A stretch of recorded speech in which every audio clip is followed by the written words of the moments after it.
Morning time stories. అత్తాకోడళ్ళ mango bajji. Raghavayya గారి ఇంట్లో సాయంత్రం వేళ అందరూ వరండాలో కూర్చొని ఉన్నారు. శకుంతల గారు మాత్రం వంటింట్లో ఏదో గిన్నెలు సర్దుతూ గొణుగుతూ ఉంటారు. సితార మెల్లగా అత్తగారి దగ్గరికి వెళ్ళింది.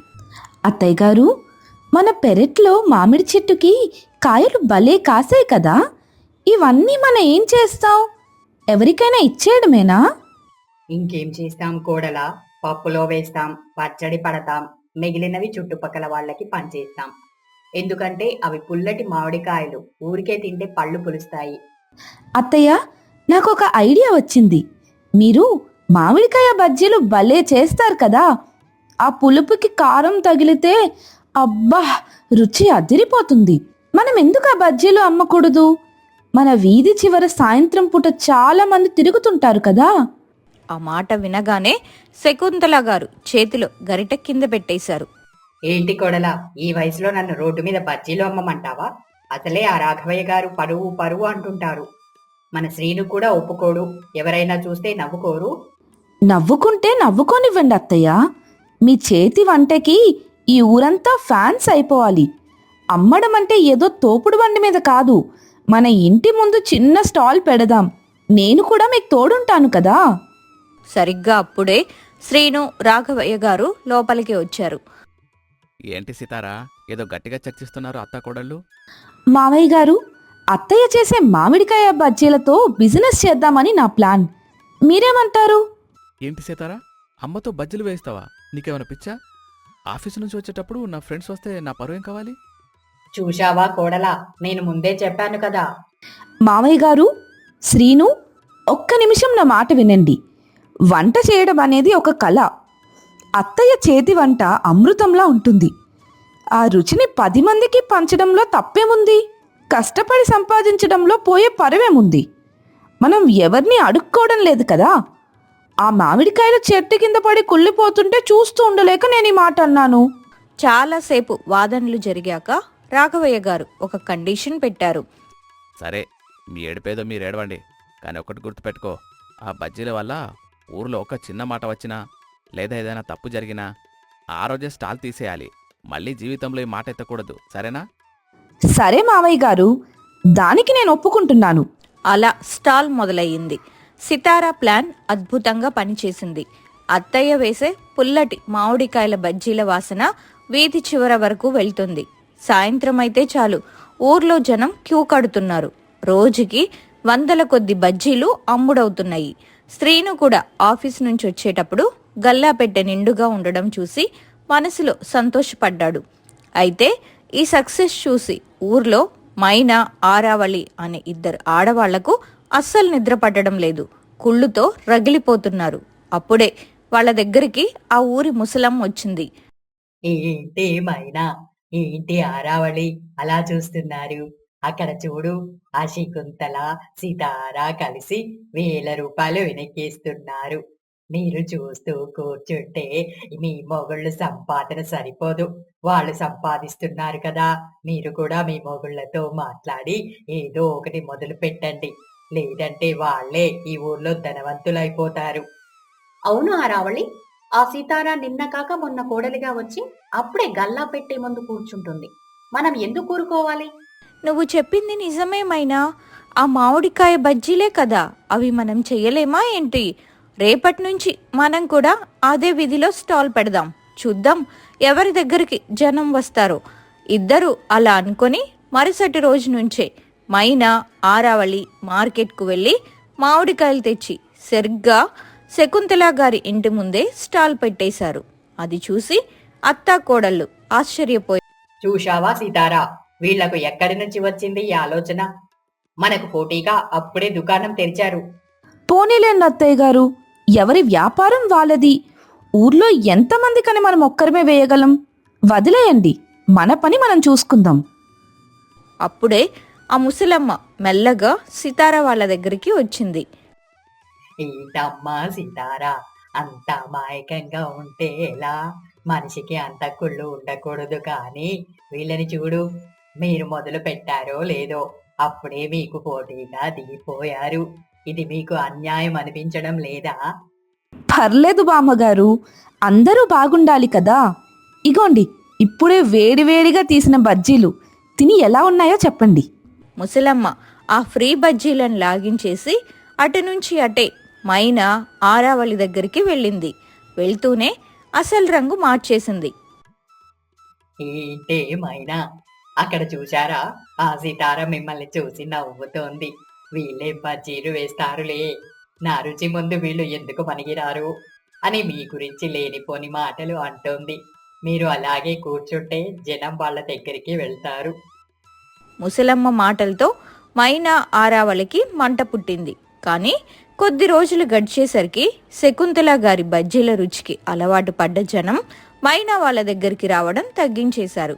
వ్యాపారం బాగా దెబ్బతింది. అప్పుడు మైనా ఆరావళి ఒక ప్లాన్ వేశారు. ఆరావళి, ఇలా దుకాణం పెట్టి కూర్చుంటే పని జరగదు. ఆ సితార దగ్గరికి రాని వాళ్ళని కూడా మనం వదలకూడదు. మనం ఇంటింటికి వెళ్ళి అమ్ముదాం. మంచి ఐడియా మైనా, నువ్వు బుట్ట నెత్తిన పెట్టుకో, నేను టిఫిన్ క్యారియర్లో వేడివేడిగా పట్టుకుంటాను. ఊరంతా తిరిగి కేకలు వేసి అమ్ముదాం. అనుకున్నదే తడవుగా ఇద్దరు తయారయ్యారు. ఒక వీధిలో ఆరావళి ఒక పెద్ద స్టీల్ టిఫిన్ బాక్సులో వేడి వేడి బజ్జీలు నింపుకొని, ఆరావళి, రావాలమ్మా రావాలి, వేడి వేడి మామిడికాయ బజ్జీలు శకుంతలమ్మ ఇచ్చే ధర కంటే తక్కువ ధరకే ఇస్తున్నాం, రండి బాబు రండి, ఇంటి ముందుకే వచ్చాయి బజ్జీలు, రుచి చూడండి. మరో వీధిలో మైనా ఒక పెద్ద వెదురు బుట్టను నెత్తిన పెట్టుకొని గొంతు చించుకొని అరుస్తుంది. తాజా తాజా బజ్జీలు, ఎప్పుడూ తిన్నని రుచికరమైన మామిడికాయ బజ్జీలు. అత్త కోడల దగ్గరికి వెళ్తే రేటు ఎక్కువ, నా దగ్గర అయితే రేటు తక్కువ. రండి బాబు రండి, ఒక్కసారి తింటే వదలరు. వీళ్ళిద్దరూ ఇలా ఊరంతా తిరిగి ఇంటింటికి వెళ్లి అమ్మడం మొదలుపెట్టేసరికి జనం ఎండలో కష్టపడి శకుంతలమ్మ ఇంటి దాకా రావడం మానేశారు. అలా ఒక వారం రోజులు గడిచాయి. మొదటి రోజుల్లో 100 రూపాయల లాభం చూసిన శకుంతలమ్మ గల్లా పెట్టే వారం తిరిగేసరికి వెలవెలబోతుంది. అత్తా కోడళ్ళు ఇద్దరూ ఖాళీగా కూర్చొని ఆ వీధిలో వెళ్తున్న మైనా ఆరావళిలను చూస్తూ మాట్లాడుకుంటున్నారు. చూశావా సీతారా, వీళ్ళు వీధి వీధి తిరిగి మన కస్టమర్లందరినీ లాగేసుకుంటున్నారు. పొద్దున్నే లేచి మనం అంత కష్టపడి పిండి కలిపి బజ్జీలు వేసి పెట్టుకుంటే కొనే నాదుడు లేడు. మొదటి రోజు వచ్చిన లాభం చూసి మురిసిపోయాను, కానీ ఇప్పుడు పెట్టుబడి కూడా వచ్చేలా లేదు. అవునత్తయ్య గారు, వాళ్ళు తెలివిగా ఇంటింటికి వెళ్ళి అమ్ముతున్నారు కదా. జనం కూడా ఇంటి ముందుకే వస్తుంటే ఇక మన దగ్గరికి ఎందుకు వస్తారు? వారం రోజుల్లోనే మన వ్యాపారం సగానికి పైగా పడిపోయింది. ఇలాగే ఉంటే మనం స్టాల్ తీసేయాల్సి వస్తుంది. ఆ ముసలమ్మ అన్నట్టు ఆ మైనా ఆరావళి మన పొట్ట కొడుతున్నారు సీతారా. ఆ రాఘవయ్య గారు శ్రీను చూస్తే మళ్ళీ ఎగతాళి చేస్తారు. ఏదో ఒకటి చేయాలి తల్లి. అత్తాకోడలు ఇద్దరూ దిగులుగా ఉండడం చూసి ఆ దారిలో వెళ్తున్న ముసలమ్మ మళ్ళీ కారాలు నూరుతూ అక్కడికొచ్చింది. చూశారా, నేను ఇప్పుడే చెప్పాను, మీరు వినలేదు. వాళ్ళు వీధి వీధి తిరిగి అమ్ముతుంటే మీ దగ్గరికి ఎవడు వస్తాడు? ఇక ఈ షాపు మూసేసి ఇంట్లో కూర్చోండి. మీ మొగుళ్లకు మీ విషయం తెలిస్తే పరువు పోయిందని వాళ్ళు బాధపడతారు. ఆమె అలా అంటూ ఉండగానే అక్కడికి రాఘవయ్య గారు వచ్చారు. విషయమంతా అర్థం కావడంతో ఆయన సితారపై విరుచుకుపడ్డారు. సీతారా, నేను ముందే చెప్పాను కదా, ఇలాంటివి మనకొద్దని. ఇప్పుడు చూడు, వాళ్ళు ఊరంతా తిరుగుతున్నారు. రేపొద్దున్న ఏదో ఒక మాట వస్తుంది, తగాదాలవుతాయి. ఇదంతా మన వల్ల కాదు. వెంటనే ఆ స్టాల్ తీసేయండి, వెళ్ళి ఇంట్లో పనులు చూసుకోండి. సితార కళ్ళల్లో నీళ్లు తిరిగినా ఏమీ మాట్లాడలేకపోయింది. శకుంతలమ్మ కూడా దిగులుగా, సరేనండి, ఇక వ్యాపారం చెయ్యంలే అని చెప్పి స్టాల్ కట్టేసింది. ఆ రోజు నుంచి అత్తాకోడళ్ళు ఇంట్లోనే ఉండిపోయారు. కానీ ఆ ముసలమ్మ కడుపు మంట అక్కడ ఆగలేదు. తన మనవరాలు ఆరావళిని పక్కకు పిలిచింది. ఓసయ్య ఆరావళి, ఈ రోజు నేనే కదా వ్యాపారం చేయమని చెప్పింది. ఇప్పుడు లాభాలు నీకు మైనాకు సగం సగం వెళ్తున్నాయి. నువ్వు నా మనవరాలివి, నీకు ఒక్కదానికే లాభం రావాలి అంటే ఆ మైనా వ్యాపారాన్ని కూడా ముగించాలి. బామ్మ, అలా చేయకు, పాపం, మైనా చాలా మంచిది, మనతో బాగుంటుంది కదా. వ్యాపారం దగ్గర మంచితనం పనికిరాదు తల్లి.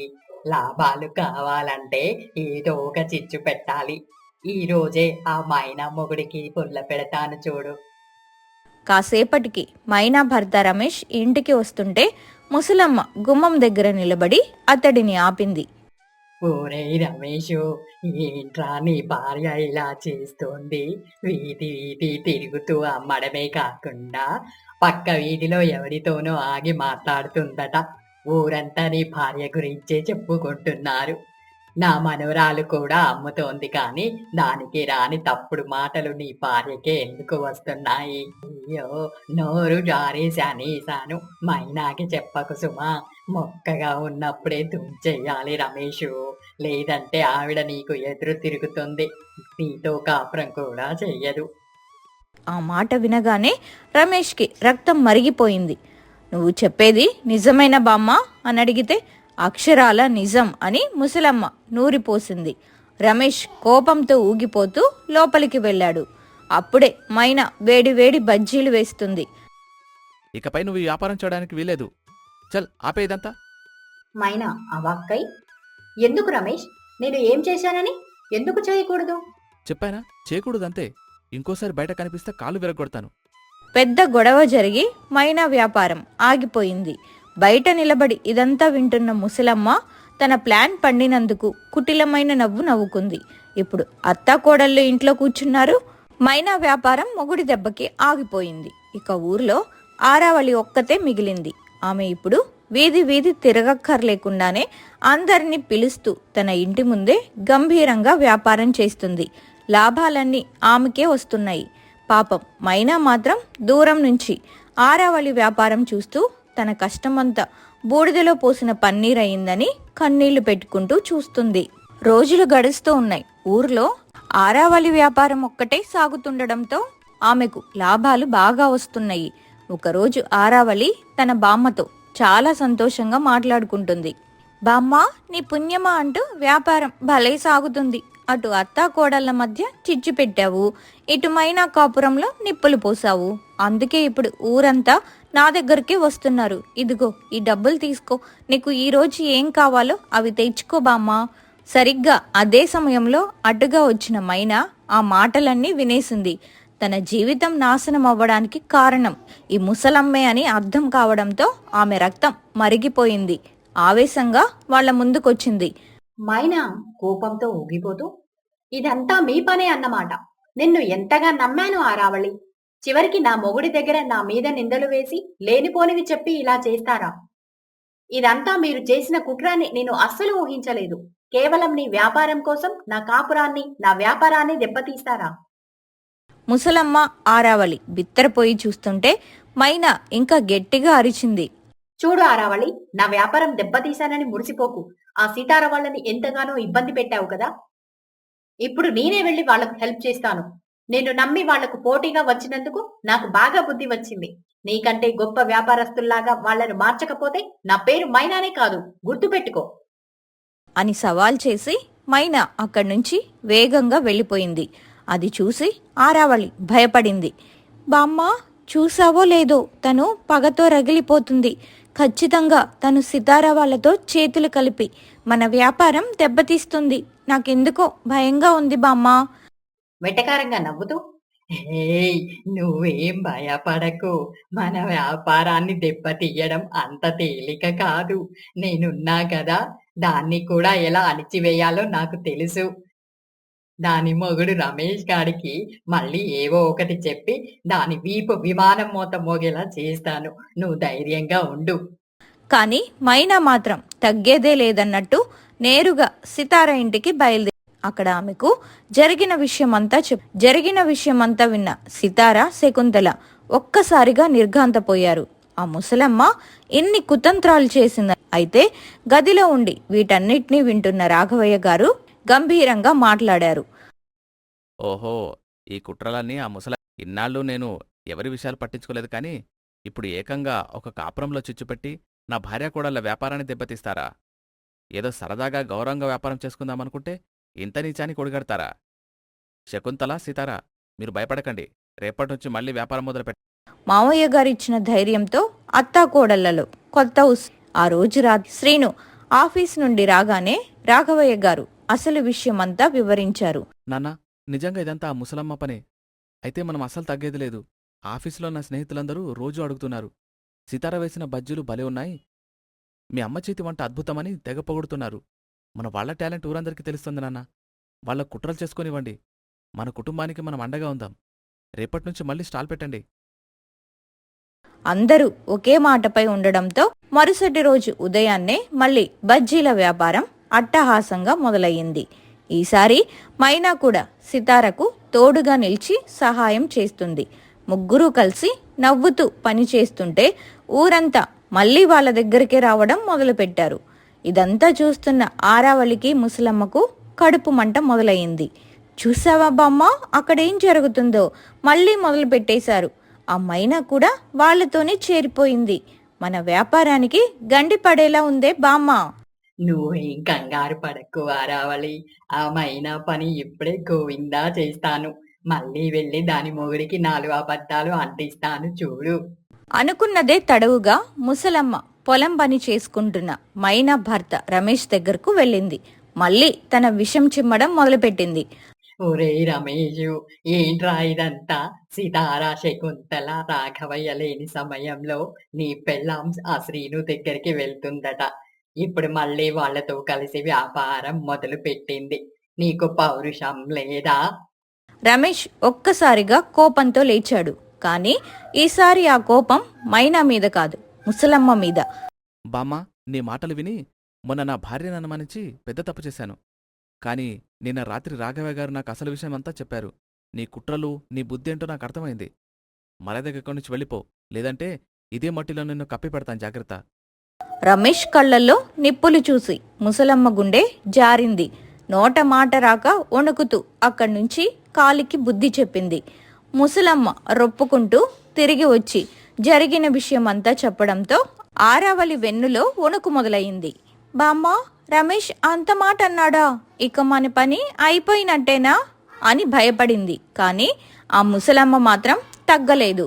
నువ్వేం భయపడక ఆరావళి, నేనొక ప్లాన్ వేస్తున్నాను. వాళ్ళ వ్యాపారం ఎలా ముందుకు సాగుతుందో నేను చూస్తాను కదా అని మొండి ధైర్యం చెప్పింది. రోజులు గడుస్తున్నాయి. అత్తాకోడళ్ళ బజ్జీల రుచికి జనం ఫిదా అయిపోయారు. శకుంతలమ్మ చేసే ఆ వేడివేడి మామిడికాయ బజ్జీల కోసం ఊరంతా క్యూ కడుతుంది. ఆరావళి దగ్గరకొచ్చే జనం బాగా తగ్గిపోయారు. దీనికి తోడు మైనా ఒక కొత్త ప్రతిపాదనతో సితార ముందుకొచ్చింది. సితారా, ఇప్పుడు మన దగ్గర వ్యాపారం బాగా సాగుతుంది కదా. నాకు మీరు ఇచ్చే జీతం కూడా నా కాపురానికి బాగా సహాయపడుతుంది. కానీ నాకు ఆలోచన ఉంది. మీరు ఇక్కడ వేస్తూ ఉండండి. నేను ఈ బజ్జీలను బుట్టలో పెట్టుకుని వీధి వీధి తిరిగి అమ్ముతాను. అలా చేస్తే ఇక్కడికి రాలేని వాళ్ళు కూడా కొంటారు. మనకు లాభం పెరుగుతుంది. నాకు కూడా కాస్త ఎక్కువ డబ్బు వస్తుంది. సరే అక్క, నీకు మేలు జరుగుతుందంటే అంతకంటే ఏం కావాలి? నువ్వు అలాగే చెయ్యి. మరుసటి రోజు నుంచే మైన బుట్ట నెత్తిన పెట్టుకుని వీధుల్లో కేకలు వేయడం మొదలుపెట్టింది. రావాలమ్మా రావాలి, శకుంతలమ్మ సితార చేసిన తాజా మామిడికాయ బజ్జీలు మీ ఇంటి ముందే ఉన్నాయి, రావాలి. ఆ కేక వినగానే జనం ఇళ్లలో నుంచి బయటకొచ్చి ఎగబడి కొంటున్నారు. అటు ఇంటి ముందు స్టాల్, ఇటు వీధిలో మైనా అమ్మకాలు, లాభాలు పోటెత్తాయి. కానీ అక్కడ ఆరావళి మాత్రం ఈగలు తోలుకుంటూ కూర్చుంది. బామ్మ, మన వ్యాపారం పూర్తిగా మూత పడిపోయేలా ఉంది. ఏదో ఒకటి ఆలోచించు, లేదంటే మనం అడుక్కోవాల్సిందే. ముసలమ్మ కుటిలమైన నవ్వుతో, నువ్వు కంగారు పడకు ఆరావళి. ఈ రోజు చాలా పెద్ద గొడవ జరగబోతోంది. ఆ బజ్జీలు తిన్న వాళ్ళందరికీ వాంతులు, విరోచనాలు అవ్వడం ఖాయం. ఎందుకంటే ఎవరికీ తెలియకుండా ఆ మైనా అటు ఇటు చూస్తున్నప్పుడు ఆమె బుట్టలో ఉన్న బజ్జీల మీద వాంతులు అయ్యే పసరు మందు కలిపేశాను. ఇక ఈ రోజుతో వాళ్ళ వ్యాపారం శాశ్వతంగా మూతపడిపోతుంది చూడు. అత్తాకోడళ్ల వ్యాపారం ముగిసిపోతుందని ఆరావళి సంబరపడి, కానీ కాసేపటికే సీన్ తిరగబడింది. ఊర్లో కొంతమంది ఆడవాళ్ళు, మగవాళ్ళు కోపంతో ఊగిపోతూ ఆరావళి స్టాల్ దగ్గరకు పరిగెత్తుకొచ్చారు. ఏంటి ఆరావళి, ఏం కలిపావే బజ్జీల్లో? మీ దగ్గర బజ్జీలు తిన్న మా వాళ్ళకి ఆరోగ్యం పాడైంది. ఒక్కొక్కరికి వాంతులు విరేచనాలవుతున్నాయి. మనుషుల ప్రాణాలతో ఆడుకుంటారా? మరో మహిళ, అసలు ఆ బజ్జీలో ఏం వేశారో నిజం చెప్పండి, లేదంటే ఈరోజే మీ షాపుని పగలగొడతాం. అది చూసి ఆరావళి ముసలమ్మ గుండెలు ఆగిపోయినంత పనయ్యింది. కంగారుతో వాళ్ళ మొహాలు తెల్లబారిపోయాయి.